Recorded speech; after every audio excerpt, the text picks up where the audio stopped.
Un abîme sépare l'homme de Dieu. Le chemin à parcourir requiert une purification de la part de l'homme.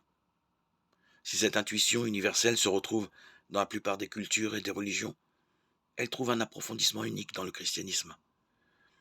La purification concerne tous les hommes et tout l'homme dans ses trois dimensions corporelles, psychiques, ce que les anciens appellent l'âme, et enfin spirituelle.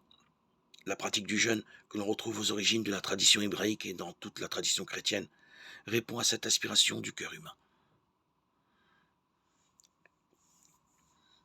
La tendance occidentale actuelle à compartimenter l'homme en séparant ce qu'il convient seulement de distinguer nous a obscurci une authentique compréhension du jeûne. Purement corporel, il fait pour certains là une des enseignes diététiciennes, pour d'autres, quelque peu oublieux de la chair. Il ne serait appréhendé que spirituellement.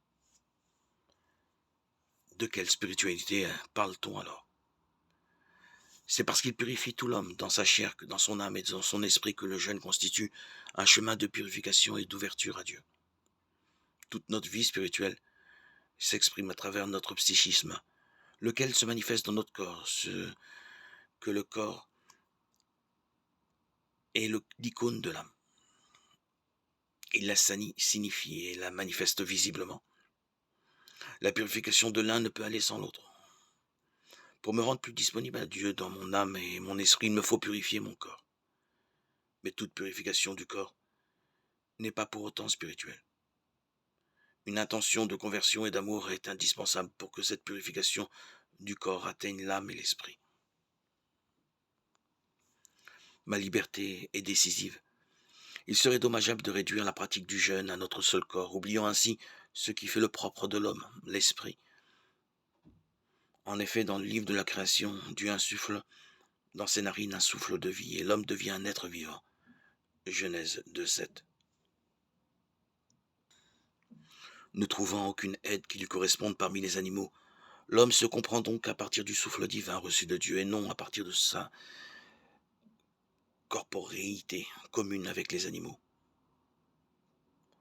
Partons du nettoyage de notre corps. Lorsque nous jeûnons, nous nous sentons plus légers, la vie se déploie plus aisément à travers la circulation sanguine. Ce n'est pas pour rien que le sang symbolise l'âme dans la tradition hébraïque. Nos cellules sont purifiées par l'élimination des toxines. Lorsque nous jeûnons, nos pensées sont souvent plus claires, moins encombrées. Il nous suffit de prolonger ce mouvement par un acte d'amour envers celui qui est la source de toute vie pour entrer dans la signification religieuse du jeûne. Il nous ouvre et nous relie au Père, et nous unit au Christ. En effet, Jésus a jeûné 40 jours au désert, éprouvant certainement dans son corps, son âme et son esprit sa filiation divine. À notre tour et à sa suite, en jeûnant, nous nous ouvrons à notre vraie nature d'enfant de Dieu.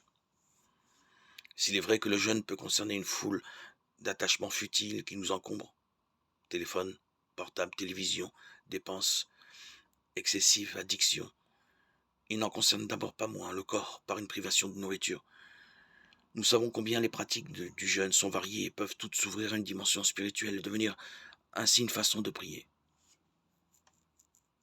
Jeûne intermittent, monodiète, jeûne total de plusieurs jours, simplification de la nourriture.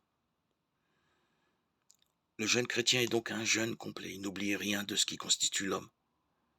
En nous orientant vers Dieu et vers les autres, il nous aide à les aimer toujours davantage.